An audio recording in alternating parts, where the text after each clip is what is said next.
Vamos diretamente ao CT Joaquim Grava, Carille falar falando. de decisões, falar de ser campeão, essas coisas. O meu trabalho é de jogo a jogo, né? Sempre deixei isso claro. Então trabalhar, concentrar para a gente fazer um grande jogo e conseguir um ótimo resultado no domingo. Fábio, você com esses desfalques que você teve para esse jogo contra o Vasco, que vai ter de novo contra o São Paulo, você colocou o Jadson um pouquinho mais para dentro. Você acha que ele está se sacrificando para a equipe? Não, eu entendo que para a condição dele é mais confortável jogar um raio de ação onde você não tem que ficar baixando para marcar, né? Ele é da função. Em 2015 que o Tite jogou ele para o lado e começou a jogar ali e deu uma resposta acima do esperado pela posição, mas nenhum sacrifício, ele gosta de jogar ali e está tudo certo. Fábio, a gente viu o Balbuena treinando normalmente no campo. Você leva o jogador para a partida, ele vem de lesão, ou continua o Pedro junto com o Pablo? Decidiremos amanhã. Sobre o Balbuena decidiremos amanhã. O São Paulo é o time que, dos grandes, e talvez de todos, é o time que você mais enfrentou na temporada, né? Desde a Florida Cup, passando por primeira fase semifinal do Paulistão. Essa repetição de confrontos contra um rival desse porte, que vive um ano até semelhante ao do Corinthians em termos de reconstrução, de início de trabalho, isso te obriga, de certa forma, a ficar atento aos detalhes do jogo do Corinthians, que pode ficar manjado até por parte do Rogério, por também ter se preparado para te enfrentar tantas vezes? A nossa forma de jogar é bem clara, né? Eu faço alguns ajustes, eu não mudo. 2 jogadores de lado sempre, eu posso mudar o triângulo por dentro, ficando 2-1 ou 1-2, passando por um 4-1, 4-1. Nós que somos do meio do futebol, os técnicos das outras equipes já sabem, né? Então eu vou ajustar de acordo com os problemas que acontecerem durante o jogo. O Rogério tem mudado bastante o sistema, ora com uma linha de 4, ora com linha de 3, e a gente tem que estar preparado para tudo que ele for se programar para esse jogo. Quando o Paulo Roberto foi escalado, o que se pensava é que ele fosse ficar um pouquinho mais, até pela função de origem dele. Mas o Vasco atacou bastante ali, né? Até algumas jogadas nas costas dele. Isso é, de repente, um ajuste que você tem que fazer, já que ele vai ser escalado de novo contra o São Paulo ali? São as dificuldades da posição, normal. Quando a gente trabalha organização, o setor que mais trabalha é o lateral. É difícil fazer cobertura a hora de subir. Você saiu muito bem porque pegou um jogador agudo em cima dele. Os erros que aconteceram são normais, né? Continua no jogo. E é claro que, com certeza, vai dar uma resposta muito melhor do que quarta, porque vai pegando a rotina do lugar. Carille, boa tarde, aqui no meio. Você falou rapidamente aí sobre o Rogério, que tem acompanhado o jeito que ele escala o time, que tem mudado o jeito de escalar. Ao contrário de você, ele fecha muito os treinamentos, a imprensa tem pouco acesso às atividades. Para você enfrentar um técnico desse tipo que fecha os treinos, é mais complicado, menos complicado? Ou as informações, como você falou, acabam ficando claras, já que você acompanha todos os jogos, não tem muito o que o Rogério te surpreender? Não tem do que ele fugir, né? Já fez de tudo esse ano. Eu não acredito que ele venha com uma outra. E a gente tem que estar preparado para todos. Na hora que sai a escalação ali, com 45 minutos, 50 minutos no jogo, a gente já tem mais ou menos a ideia. E com 2, 3 minutos em campo, você já sabe o que vai acontecer, né? Já sabe o posicionamento, é assim. Não tem como ser diferente, né? E a gente aqui, o nosso trabalho é nos preparar para tudo. Vem com 3 zagueiros, vamos fazer isso. O Jô já vai sabendo para campo que com 3 zagueiros ele tem que fazer. É com uma linha de 4, o Jô já vai para campo sabendo, só detalhes ali de sair no vestiário ali, ó, é uma linha de 4, o Jô você vai fazer isso. Se alguma coisa acontecer no início do jogo que a gente não tiver programado no vestiário, é muito fácil passar isso ali na beira do campo. Talvez a pergunta que você tenha mais respondido ao longo dessa temporada tenha sido a respeito da quarta força, o time que não era apontado como favorito. E acompanhando o noticiário, ou pelo menos as opiniões dos comentaristas depois dos últimos jogos, especialmente depois desse jogo contra o Vasco, muitos comentaristas até mudaram o ponto de vista, começaram a ver o Corinthians como um time que está entre os melhores mesmo do Campeonato Brasileiro, do futebol brasileiro, e que pode ser candidato ao título. Esse tipo de informação, uma mudança de opinião por parte da imprensa, isso pode se tornar uma preocupação para você no sentido contrário, de segurar, por exemplo, o oba-oba, os elogios, todo mundo achar que o time não vai perder mais? Isso pode também acabar sendo algo a ser trabalhado por você? Mudam as opiniões muito rápido, né? Mas da mesma forma que eu não trouxe isso para dentro, de quando era a quarta força, que é um time que não ia ganhar nada, e que Fábio vai durar 3, 4 jogos, que a gente chegou a ouvir, que Jô ia fazer 3 jogos no ano. Cheguei a ouvir isso também, cheguei a ler. Jô vai fazer 3 jogos, está com 11, estamos em junho, né? Não trouxe isso para o grupo, mesmo porque eu não sabia como eram muitos jogadores jovens, como é que eles iam receber essas notícias, se ia ser bom, se ia ser ruim. Procurei focar no trabalho e é isso que eu continuo fazendo. Não trago nada de fora para o meu grupo. Claro que eu tenho certeza que eles estão lendo, estão vendo, estão escutando, né? Mas não trago nada. Da mesma forma que eu não trouxe no começo do ano, eu não trago agora. E sim procuro seguir cada vez mais minha linha de trabalho. Carille, ainda nessa questão de euforia, tem muito torcedor já relembrando daquele título de 2011, daquele começo do Corinthians, que você estava aqui, uma arrancada, acho que 9 vitórias, 1 empate. O que tem de parecido, assim, dá para a gente fazer um paralelo desse time, desse começo do Corinthians agora, que ainda não perdeu, com aquele time de 2011?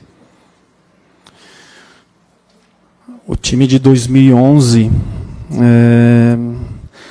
eu lembro que foi o ano do Tolima, certo? Depois a gente foi vice-campeão contra o Santos. O Santos era o melhor time da competição, perdemos para ele da final. E o time foi engrenando e teve uma arrancada, sim. Estou lembrando bem agora.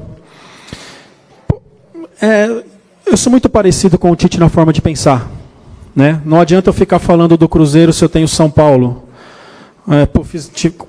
Estamos com 4 vitórias e 1 empate no início. Início maravilhoso que eu mesmo não esperava. Mas também lá no primeiro jogo eu não projetei que os 5 jogos iam ter 13 pontos, né? Então, muito feliz por tudo, cada vez mais confiante, o ambiente cada vez melhor, os jogadores cada vez mais, a resposta que o Cleison está dando, que é o jogador que está menos tempo com a gente, já entendeu qual que é a ideia. É isso que me deixa muito feliz e muito convicto que a gente vai fazer um excelente campeonato. Aonde nós vamos chegar, eu não sei, mas a gente vai fazer um ótimo campeonato. E naquela campanha, acho que no quinto jogo, teve um São Paulo, teve aquele 5-0 em cima do São Paulo. Como é que é um resultado, lógico que é difícil e tal, mas é possível pensar num placar elástico ou isso acontece a cada, 10 anos? Assim? A gente nunca pensava em fazer 5 gols no Vasco, né? O jogo mostra. O que a gente trabalha aqui é para que tenha um equilíbrio, para que seja forte defensivamente, estou buscando cada vez mais ser mais efetivo na parte ofensiva. É a nossa busca. Agora, a história assim, do placar elástico, de ser 1-0, de ser 2, o jogo que vai mostrar é a história de cada jogo, né? É difícil a gente falar, se todo jogo eu vou ganhar de 4, vou ganhar de 5, seria uma maravilha, né? Mas o meu 1-0 também, estou muito feliz com ele. Viu? Carille. A gente entrou depois? Falar um pouco do adversário, né, o São Paulo, que começou o ano com uma filosofia que o Rogério queria adotar, de posse de bola, de propor o jogo, de partir para cima, mas nos últimos jogos a gente tem visto ele mudar essa estratégia. Né? O jogo contra o Palmeiras mesmo, São Paulo meteu 3 zagueiros, ficou lá atrás esperando o jogo. Qual dos 2 São Paulos você espera? Esse São Paulo que vai bem para propor o jogo ou como jogou contra o Palmeiras um pouco mais esperando o Corinthians jogar? Estamos nos preparando para qualquer situação, mas acredito que ele vai vir muito parecido com o que fez contra o Palmeiras. Acredito que seja isso. É um desafio, né? É um desafio. Sempre quando se fala de São Paulo, se fala marcando lá em cima. A gente veio de um resultado de 2-0, onde ele teve que sair mais no Campeonato Paulista. Né? Agora é uma situação diferente, é um campeonato de pontos corridos, que ele não precisa buscar um resultado, e sim buscar uma vitória de 1-0 para ele também é interessante. Eu acredito que ele vai vir com aquela proposta. O Santos fez isso também. A gente conseguiu sair bem, né? É nos preparar para tudo que aparecer, que a gente tiver que enfrentar. Carille, tudo bem? Aqui é a esquerda. São Paulo, você estava falando da linha de 3 e da linha de 4 do São Paulo, e o Rogério Ceni muda muito isso até durante o jogo. Taticamente, como o Corinthians lida quando o São Paulo joga com a linha de 3 e a linha de 4? Que muda taticamente mesmo nesses 2 aspectos? Então, é difícil falar o que muda, porque precisa saber aonde ele vai iniciar a marcação. Né? Se ele iniciar com 3 zagueiros marcando lá em cima, você tem que abrir bem os seus extremos, para deixar o campo mais grande. Se for marcar numa linha de 3 perto da área dele, tem que ser mais uma jogada de combinação. Então depende.